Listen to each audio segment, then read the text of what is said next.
Hello, I am Big Tuna. I'm a PvP healer that does all forms of PvP, and today I want to help you answer the very conflicting question, that is, which healer do I main?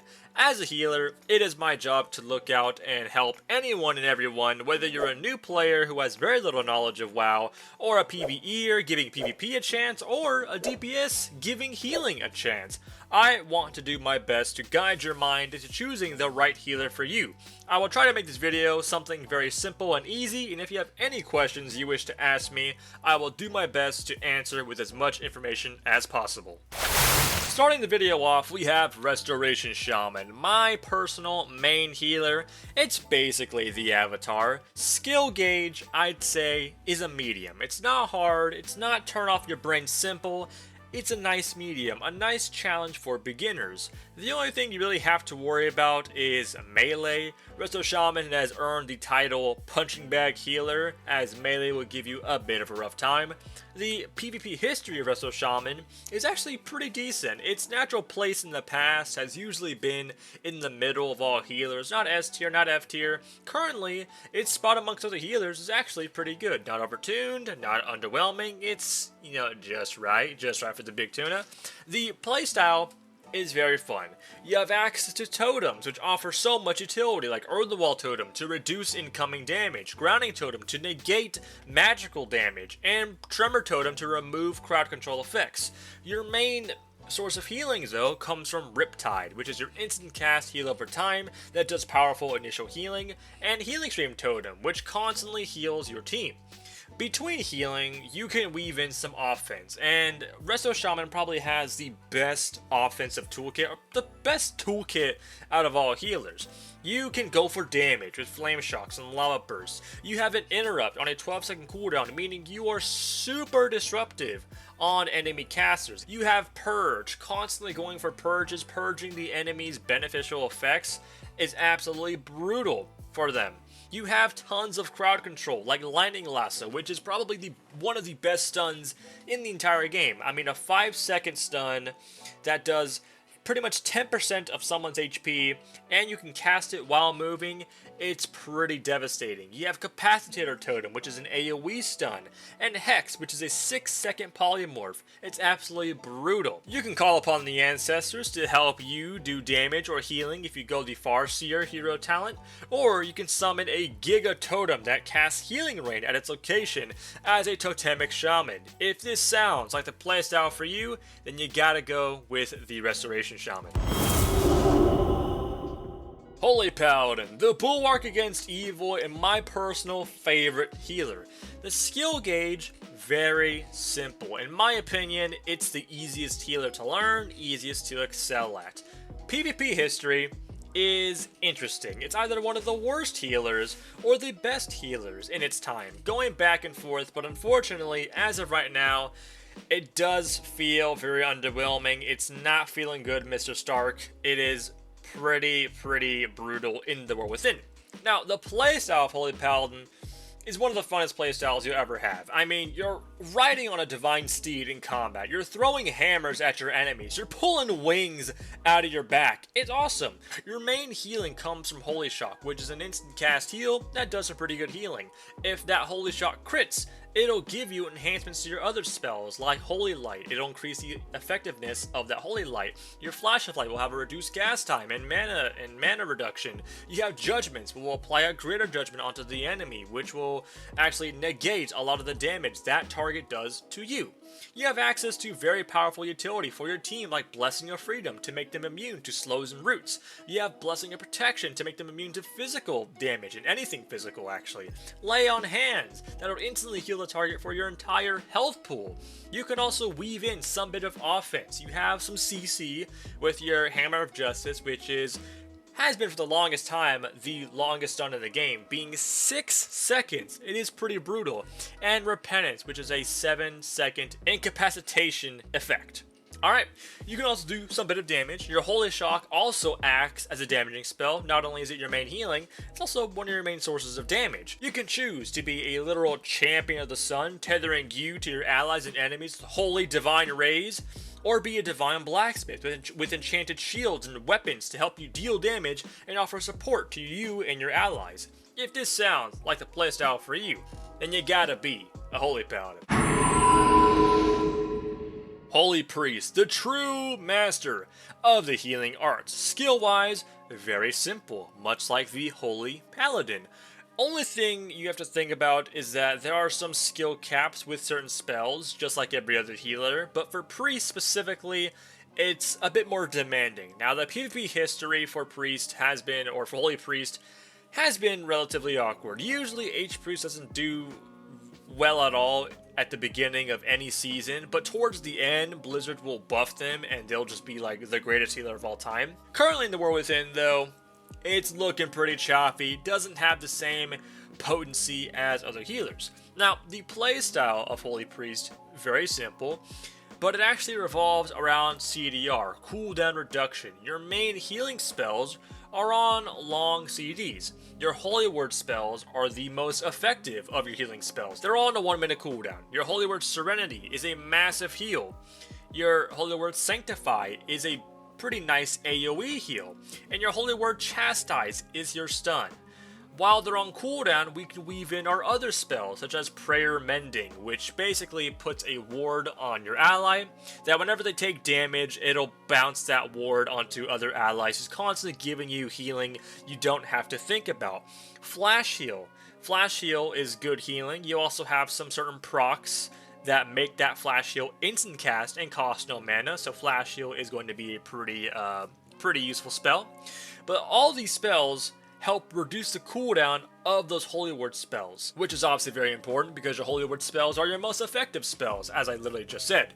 You have some pretty interesting utility. You have Power Infusion, which will give you and your ally 20% haste. That's a lot of haste. You can turn into a literal angel and heal your team. You can cast Symbols of Hope that'll reduce the cooldown of a major defensive skill for everyone on your team. In the mix, you can apply some bit of offense. You have Chastise, which is your stun, that also does some pretty good damage. You also have Fear for CC, which is a 6-second loss of control effect, crowd control. Holy Fires and Smites do good damage, and they will also reduce the cooldown of your Holy Word Chastise. So you basically are getting your stun back very consistently. And of course, my favorite thing in all of creation, Purge. Constantly purging the enemy of all the beneficial effects. Absolutely brutal. Now, you can either choose to be a Oracle Priest, which grants you access to Premonition, which are 3 super powerful buffs. Or you can be my personal favorite in Archon, that summons a Divine Halo, constantly expanding and collapsing on your allies and enemies. I personally love Holy Priest, as to me, it's the healer of healers. When I think of a healing, support class in any MMO, I usually think of a priest. So if this sounds like your kind of playstyle, then Holy Priest is the healer for you. Mistweaver, aka the Bruce Lee healer. You gotta make the sounds of Bruce Lee when you're playing a Mistweaver, or any monk for that matter of fact. Skill-wise, again, very simple, but on one condition. You have to know how to kite. You need to know how to break ankles, because if you can't kite, then I'd say the skill gauge is about a medium, and I'll explain why in a little bit. The PvP history is actually pretty rough for Mistweaver Monk. In the past, it usually is at the bottom of the barrel, typically due to its outdated playstyle. Now, the main art of Mistweaver is that you are the speedster. The one that breaks the ankles. That one that makes melees look like clowns with their pants down at their damn ankles, alright? The reason why I say Mistweaver is easy on the condition that you need to know how to kite is that although you're the fastest healer, you are also the one healer that has to stand still, because you have all your healing spells, or most of your healing spells, are castable. However, they can become instant cast so long as you are channeling Soothing Mist. All your other spells become instant cast through your Soothing Mist, meaning you have to stand still in order to get those, castable heals to be instant cast. So you have to know how to keep moving, but also when to stand still. and heal. Your main healing comes from a heal over time, such as Renewing Mist, your instant cast heal that bounces between allies when they're full HP, and Enveloping Mist, your second short but very powerful heal over time that has numerous interactions like spreading its own healing onto multiple targets, or when applying that Enveloping Mist also has a chance to apply Renewing Mist to that target and other targets around. Now, the flavor of Mistweaver is, like I said, it's the speed. It's the breaking of ankles. You're constantly darting across the map with Chi Torpedo, which covers long distances, Tiger's Lust, which clears you out of roots and snares and gives you 70% movement speed, Transcendence, which allows you to set up a position in the map, which you can instantly teleport back to so long as you are in the 40-yard range. Now, you can choose to be a conduit of the Celestials, calling upon the aid of all 4 August Celestials, the wild gods of the video game, to help you and your team. Or you could be a Master of Harmony, storing your own essence to dish out powerful heals. If this sounds like the kind of style for you, you want to be quick, you want to be speedy, you want to break ankles, you want to make people look like fools, then Mistweaver is the healer for you. Discipline Priest, the true DPS healer. Skill-wise, pretty medium. It's not too hard, but it is a bit of a challenge. PvP history is good. In the past, this priest has usually been in good standing, and currently in the War Within, it is actually the second best healer right now. This priest has a very unique playstyle, as your main way to heal isn't actually by healing your team directly, it's actually doing damage and getting healing from that by Atonement. Atonement is a buff that is applied through healing spells like Renew, Radiance, and Power Word Shield. Atonement allies will be healed for a portion of the damage you do to enemies. Penance serves as our main way of getting this damage out. Now yes, you can use Penance to heal your allies, that's great, but you can also use it to do big omega damage to the enemy. And if you're doing big damage, guess what? You're going to be doing big healing with those atonements. Now, on top of this healing and damage that we're getting, we're also specializing in damage prevention by having a lot of damage reduction cooldowns for our team, like Pain Suppression and a Barrier of Faith. But we also have massive absorb shields with Power Word Shield that's constantly getting buffed by getting out those penances. Now, the skill kind of gap really just comes from managing those atonements and knowing when to go for damage or healing. Ideally, in a perfect game, you will hardly have to go for actual direct healing your team, and instead be DPSing the whole game and you'll be getting your healing from that. But sometimes, nothing is absolute, so sometimes different scenarios will call for different actions. Much like your counterpart, the Holy Priest, you have some pretty decent utility. You have PI, which is the 20% haste for you and your ally. You have Fear, 6-second loss of control effect, pretty awesome. Purge, to constantly remove the beneficial effects from your enemies. You can also choose to be a Oracle healer by getting access to those 3 premonition buffs, very powerful. Or you could be a Void Weaver, fully channeling the Void to deal more damage than most DPS classes, believe it or not. If this sounds like your kind of playstyle, then Discipline Priest is the healer for you. Restoration Druids, the Guardians of Nature. Skill-wise, it's pretty hard. You have to manage a lot of stuff on Resto Druids. So for a new healer, beginner, whatever, might want to stay away from this, just as a little heads up. The PvP history of Resto Druid is actually phenomenal. Very rarely is Resto Druid actually in deep waters. It's usually in the top 3 healers, and currently right now it is in the top 3 healers. It's tied for 3rd place with Restoration Shaman. Kind of funny how Restoration Druid, Restoration Shaman, the 2 Restoration healers battling out for 3rd place. It's in a pretty good spot right now. Now, the playstyle revolves around heal over times. You're a heal over time healer, meaning you have to manage your HOTS on all your allies, for they take time to ramp up to do the good healing numbers. You also don't want them to expire. You want HOTS up all the time. These HOTS are contributors to your mastery that increase the healing allies take by the number of HOTS that you have on them. So if you have 5 HOTS, depending on what your mastery is, they'll take extra healing. If you have 4 HOTS, the effect will be reduced. It's not all HOTS though. You have some other healing skills like Regrowth, which have a chance to be empowered by clear casting from your heal over time spells, which make your regrowths cost no mana and have a bit more healing potency. You also have Swift Mend, which is a big instant cast heal that extends the duration of all your hots. In the meantime, you're weaving in CC with stuns like Mighty Bash and Cyclone. Cyclone is one of the most brutal, probably no, the most brutal CC effect in all of creation. You get Cycloned, you can't do anything. You can't even be damaged for the chance that, you know, it can break. No, you're just fully immune, so you're just standing there doing nothing. It can't be broken by anything. You can also go for some damage with Wraths and Star Surges and Rakes and Rips if you're a kitty druid. Much like Mistweaver, you are also a speedster. Learning to weave in and out of your druid forms is important for surviving. The bear form grants you defense against physical damage, primarily against melees. The cat form grants you dash so you can dart away, and travel form allows you to leap across the air to escape from danger. You gotta be quick as a druid, getting in and getting out. If you can't get out, you gotta know how to survive. You can choose to be a Grove druid that can summon Treants to spread dream petals to heal you and your allies, or a Wild Stalker that embraces the cat form to allow you to do more damage with Rip and Rake and spreading these wild vines to deal damage to your enemies, or Blossoms to help heal your allies. If this sounds like the playstyle for you, then Druid is the way to go. Preservation Evoker, the child of dragons. Skill gauge, it's pretty hard.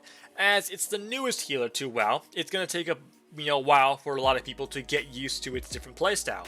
Now, PvP history, not much to say since, it was added in the Dragonflight expansion, but over the course of the 4 seasons that we've had it here, it's actually been really good. Top 2 healers every single time, and once again, it is confirmed that Preservation Evoker is currently, in or within, the best healer, miles above any single healer. It'll take the most gargantuan nerfs to even bring this healer in line with other healers. It's that good. Now, the uniqueness comes from the fact that your area of play is 25 yards, comparatively to other healers that is 40 yards away. So, most of your time, or pretty much all of your time, is going to be literally in melee range of not only your team, but the enemy team. Your healing spells, at least some of your healing spells, are actually empowered, meaning they're not standard like the normal, hey, cast Healing Surge, cast Regrowth. No, these are actually empowered, meaning you have to charge it up to a certain power level for whatever empower level you want to get the efficiencies that you want. Now, your main healing comes from everything. Every one of your healing spells does incredible healing. Reversion acts as your main hot, which also has a passive built into it called Golden Hour. Golden Hour will heal your target instantly for 30% of the damage that was dealt to them over the past 5 seconds whenever you reversion that target. Dream Breath acts as our powerful AoE heal over time. Spirit Bloom is just simply a powerful heal. So long as you charge it up to its maximum charge or whatever charge you want, it'll target more and more people. It's just a very powerful heal. Living Flame is strong, casted, healing, or damage spell. Verdant Embrace is yet another powerful spell that'll tether us to our target, increasing the healing they take by 40%, and also buffing our Dream Breath and our Living Flame. Echo will allow us to echo the heal we cast on the target, meaning this will trigger the healing effect on that target twice. So if I echo and I go into reversion, it'll apply reversion twice to that target. On top of all this amazing healing that we have an incredible toolkit. We have awesome damage with Fire Breath that can also act as a purge, purging 3 beneficial magic effects from the enemy, all enemies that it hits, all at once. It is absolutely amazing. Living Flame that is enhanced by many other spells to be instant or do more damage. Disintegrate that literally channels a devastating beam, literally Godzilla energy beam at your enemies that does damage and slows them. Your CC is pretty potent. You have Sleepwalk, which lasts for about 6 seconds, and you also have Oppressing Roar that increases the duration of CC effects on the enemies affected by an extra second. You're also really light on your feet. Hover will increase your movement speed and allow you to cast most of your skills while on the move. You can either be a Chrono Warden, casting Chrono Flames to reverse the damage done to your allies, or be a Flame Shaper, engulfing your enemies in burning flames, or allies in healing flames. If this interests you, then Dragon is the way to go. Hopefully I could help you at least a little bit in deciding what healer to main. I know it's a very hard question, believe me, I've been there. And if you're still uncertain on what to main, let me tell you, the right healer will call to you soon enough. And when it does, I'm sure you'll be quite the foe to face in the arena or battleground. As always, if you did enjoy the video, you gotta give it a like, comment something, and share it with a friend who might also enjoy Big Tuna content and may benefit from this video. And if you're feeling super generous, then you gotta chuck a subscribe my way because it helps push me into the algorithm. And hopefully, when we all meet our ends at some point, I hope to see you guys in the next life. Peace!